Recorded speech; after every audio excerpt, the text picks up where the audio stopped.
tayo dyan sa pop-up notice. Remote update, yan o. Yes! Sabi, remote update package available. Software update minus 1.1. Engine control module 3.1. Transmission ECU. Continue, i-update natin. Estimated time to complete is 20 minutes. Kalahin mo yan? Yes! Continue. Remote update available. Sabi niya, yan. Okay. Continue na, continue. Continue. Package available. Software update 1.1. Engine control module 3.1. Transmission ECU. Continue. Estimated time complete 20 minutes. Continue. Enter password. Press. Yun. Ayan guys, naka 56% na siya. Yes! Basta yun yung nangyari nga, no? Paggising ko, nagtupi ako ng hinigaan ko. Tapos tinurn ko yung truck. Pag turn on ko, di nag-start. Tapos may lumabas dyan na remote update available, sabi niya. Yan nga yung sinasabi ko sa inyo. 4 na taon ko na tong truck ko. Ngayon lang talaga nangyari yung remote update available ng truck ko ngayong araw na to. Mula sa loob ng 4 na taon, ngayon lang talaga.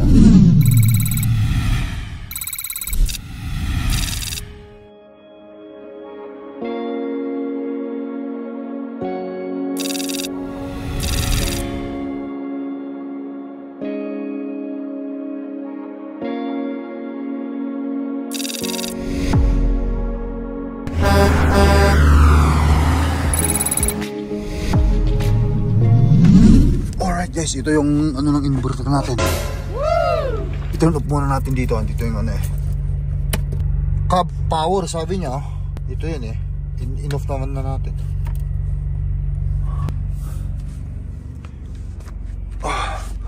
Kasi dito guys, nakita nyo remote update, sabi niya nag-update ang ating truck Akalain mo for the first time mo ba history of my owner operator truck magpo 4 years na itong truck natin. Ngayon lang siya nag-update. Ngayon lang nagkaroon ng update available o update remote available. Wow! Babayin ko muna bago ko i-start kasi ang sabi niya rito, turn off electrical system accessories, its back wipers, pag driving light and inverter before update, park on a flat ground. Yan, babayin natin.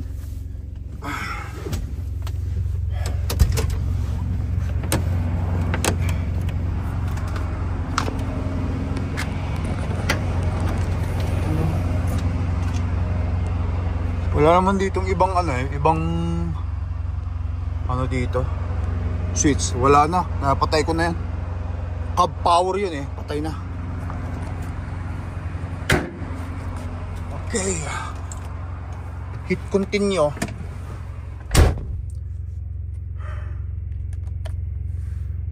Warning, remote update cannot be abort while in progress, accept and continue. Okay, remote update, yan. Start time 8:20 estimated update time. Do not turn key on off. Do not disconnect battery. Okay.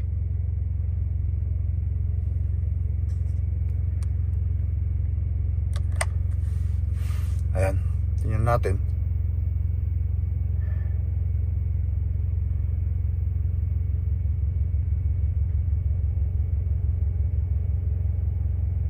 Ayan, kung ano nang ginagawa niya yan. Siya nang bahala dyan guys, hindi ko ginagalaw yan.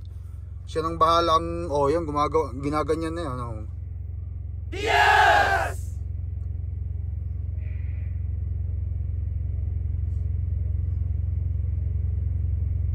Abangan lang natin. Lumabas yung mga kung ano na niya. Yan. Lumabas. Wala po, ito yung bar niya. Mga alas 9 tayo matatapos.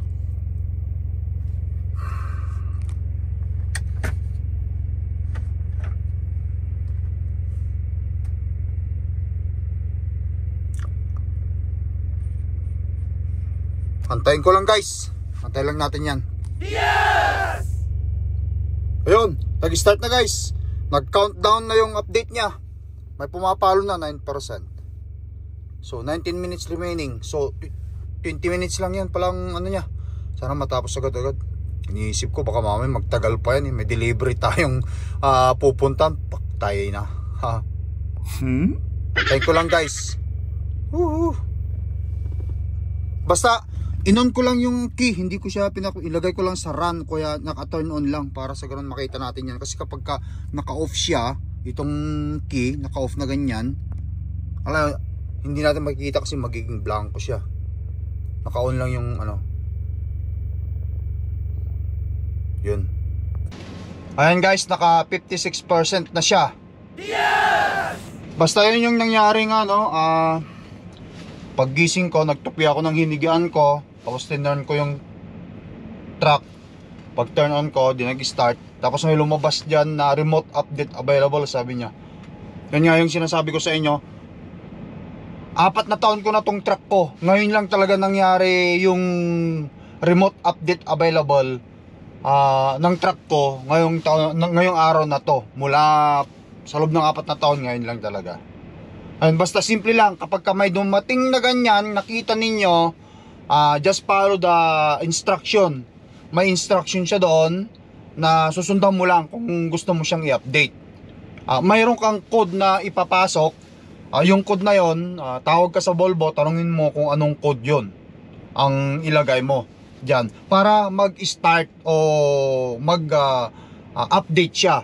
Alam niyo yung cellphone nyo, di ba, kung may cellphone kayo, let's say sabihin natin na iPhone ang cellphone niyo or Galaxy. Kapag pupunta ka sa setting, makikita mo yung sa setting o yung general or software update ng cellphone mo, i-click mo yun, accept, no? O meron pang lalabas na enter the passcode to start the update, sabi niya, i-click mo. Parang ganito rin yun. Pag click mo siya, ayan, mag-i-start na. Nilagay ko yung passcode, tapos nag-start yung update niya ngayon. Ayan, kaya ang sinasabi, tulad nga nun, binuksan ko yung ilalim ng bank natin, tinurn off ko muna yung ano natin doon, yung inverter natin para hindi mag-consume ng battery. Tsaka yung mga ilaw natin, turn off yung mga ilaw para sa ganun hindi mag-consume ng battery. Ang kagandahan lang, itong truck natin, bagong-bagong battery. Wala pang 1 buwan yung battery niya. Kaya malakas ang battery natin kahit hindi tayo nakapag-idle o nakapag-start ng truck mula alas 9 ng gabi hanggang pag-start ko ngayon lang.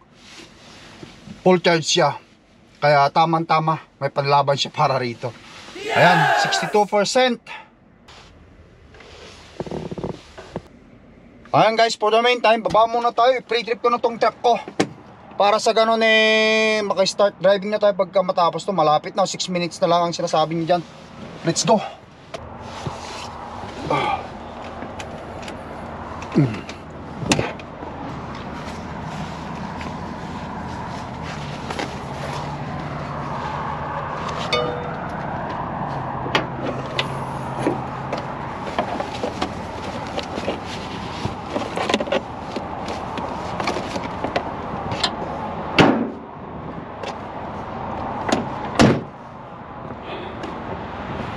Okay, set point 0, 2 at 28. Naka-on kasi yung dalawa niyang ano to guys naka-on yung dalawang ano natin, reaper natin. Multi-temperature ang dala natin, naka-on yung dalawa. Mukhang malambot na naman to Mayroon yatang damage itong isang gulong ko na to. Bakit malambot na naman? Linagyan ko na ng hangin yan nung nakaraan Mararamdaman mo naman guys kung ano iba yung talbog iba yung talbog ng ano guys, yung fully inflated na gulong at saka yung hindi, kasi yung fully inflated talagang lalaban talaga Okay,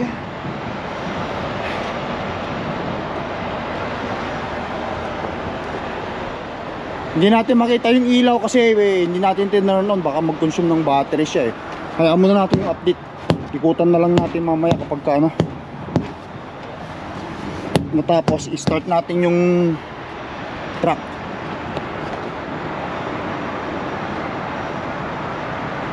Dahil sa flying G guys ha.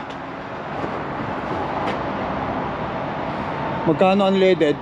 142.9. Pag cash, yun 170.9 ang credit. Kung ginamitan mo ng credit card, cash 169.9. Pamahal na ng pamahal ang diesel guys.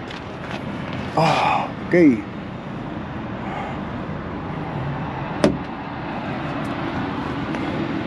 Ito baluktot to Ay damage yata ito Gulong ay ano nila. At least nakita ko. Nakita ko naman na yung pre-trip natin dun sa torque yard dyan. Make sure natin ano friend.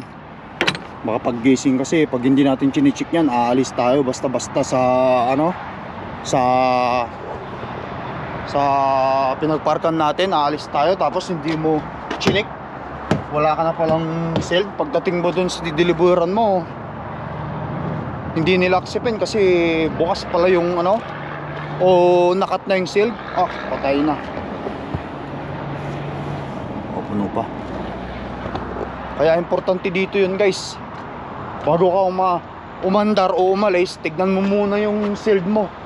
Kasi baka may nagloko sa'yo, biniro ka. At least dito kung may camera sila, malalaman na hindi pinasok yung loob ng ano, o hindi nila siyempre mamaya sabihin ng ano, cross contamination niya. Kaya yun may hahabulin ka pa. Kumbaga makaka-reason out ka pa kapag andito ka sa ano, sa truck stop. Malaman mo agad-agad na wala na nakat o naputol yung shield mo. Kasi andito ka, siyempre kailangan mo rin naman matulog anong maalay mo kung habang natutulog ka, tinira yon, di ba? Ganun ang style nun. Dito pa lang sa truck stop, pag gising mo, mag pre-trip ka, i-check mo lahat. Tapos kung makita mong cut yung shield mo, wala ka ng shield, dito po, huwag ka nang umalis, tawagan mo na sila. Siyempre, iririso mo lang naman bago ka matulog, post-trip ka, mayroon ka pang shield Pag gising mo, wala ka ng shield, anong i-reason mo? Simple lang, sabihin mo na I take my 10 hours off. Natutulog ako, hindi ko alam ang nangyari sa likod. Kasi kung tulog ka, di ba? Wala ka nang alam talaga yon. Siyempre kailangan mo rin naman matulog.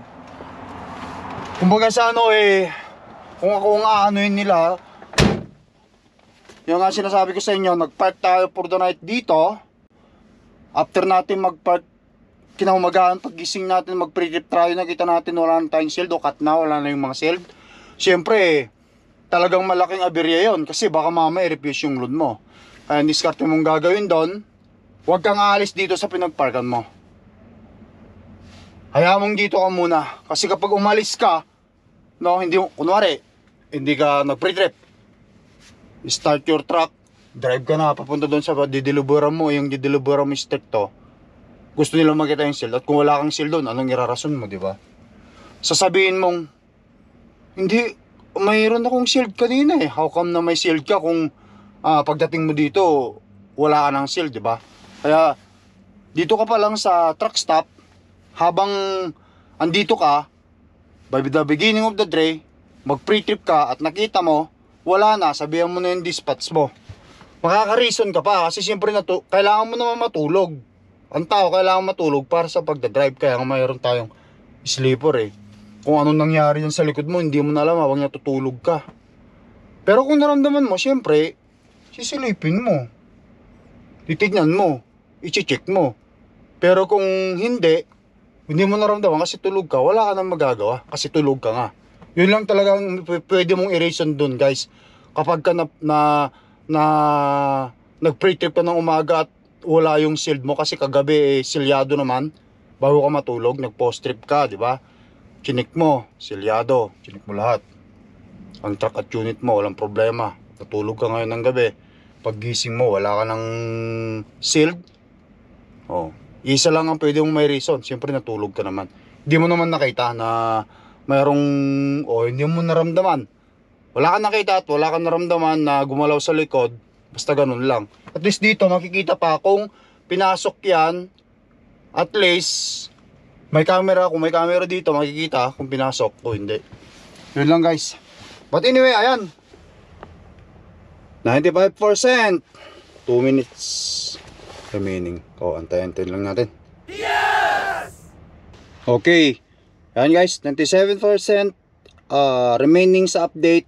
Time is 1 minute. Antayin natin kung anong mangyayari dyan kapag ano, kasi first time talaga eh.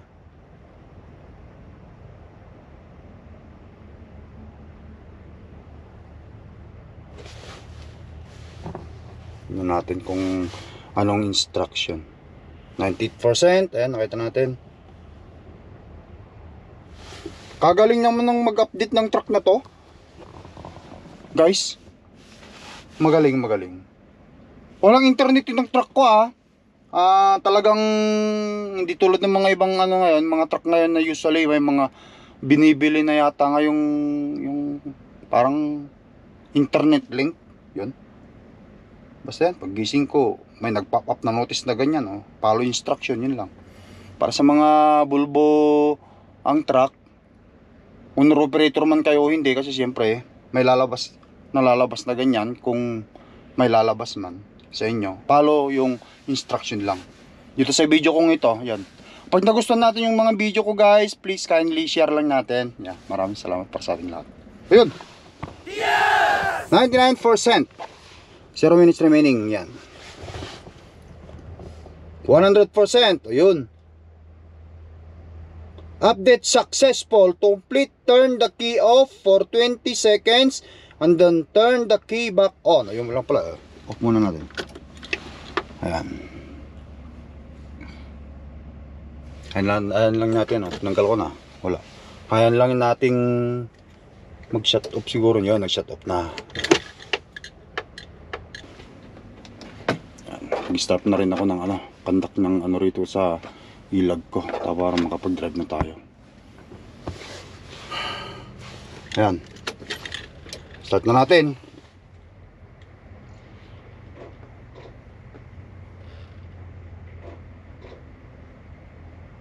Yun.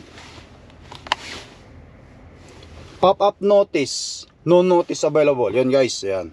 Ayan natin sa home. Start na natin. Yun. Okay. Tapos yan natin itong truck.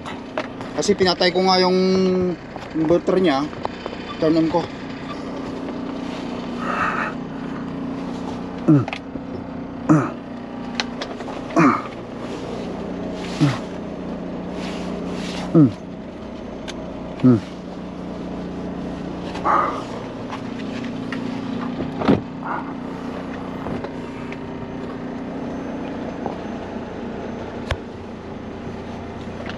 Ayan guys, bago tayo lumarga, ikutan muna natin yung ilaw lang kasi na naman na natin ng mga gulong natin.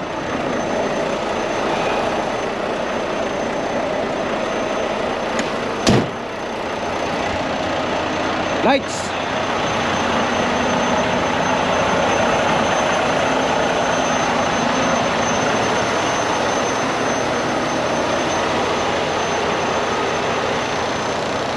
Tingnan natin ilaw sa likod.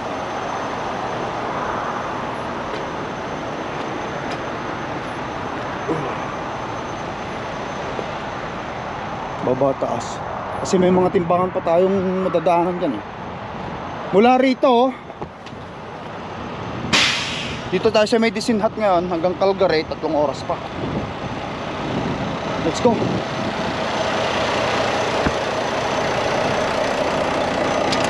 Alright guys, tara.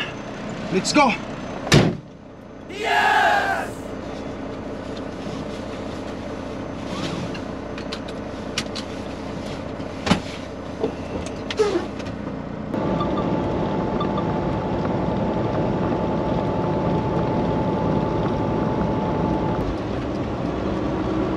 Ha?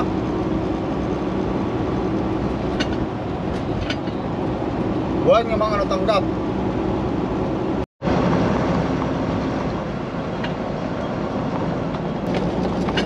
Alright guys, Calgary, Alberta na tayo.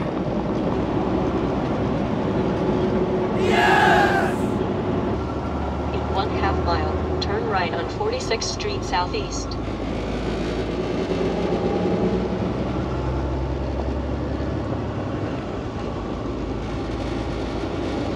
Juan, minsan. Juan.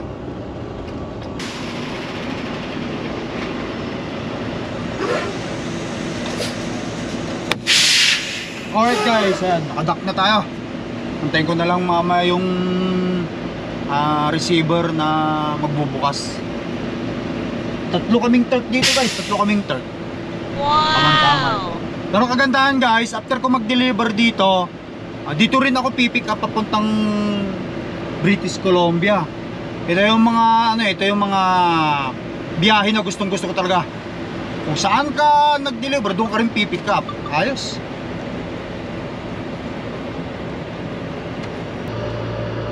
Guys, patuloy na natin yung seal.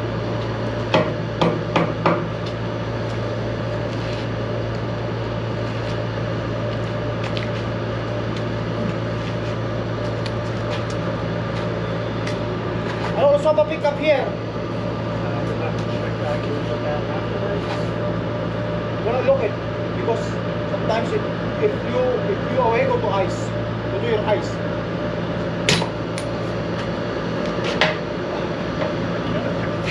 Huh? Did you see where it go? No idea. It went up. Oh yeah. Oh.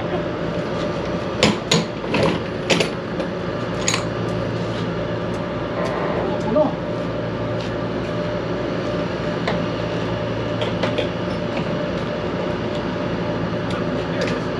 Oh yeah.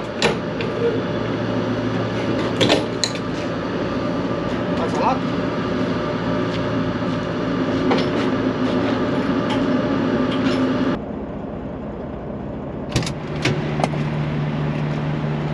Alright guys, ayan, nakuha yung papel.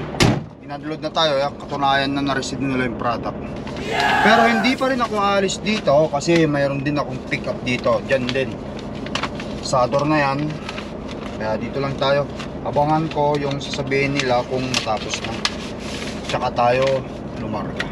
Yun, tayo ulit guys, ayan, loaded na tayo. Alright guys, ayan, nakuha ko na yung papel. Ginabi tayo. Sabi busy daw sila, pasensya na sabi. But anyway, nakuha ko na yung papel. 5 yung dideliveran natin sa Vancouver. 1, 2, 3, 4, 5. Yung isang cell nilagay ko na roon. Ayan, isinarado ko na rin kanina. Nilagay ko yung isang cell kaya na yan. Magdadrive pa ako siguro ng mga 3 oras kasi alas 9 pa lang ngayon guys, oh. Kaya naman, let's go guys. But anyway, patuloy nga lang siguro muna yung video vlog natin dito hanggang sa huli nating hanggang sa muli nating pagkikita na lang, no? So ingat kayo lagi guys. Thank you for watching. Peace up. Bye.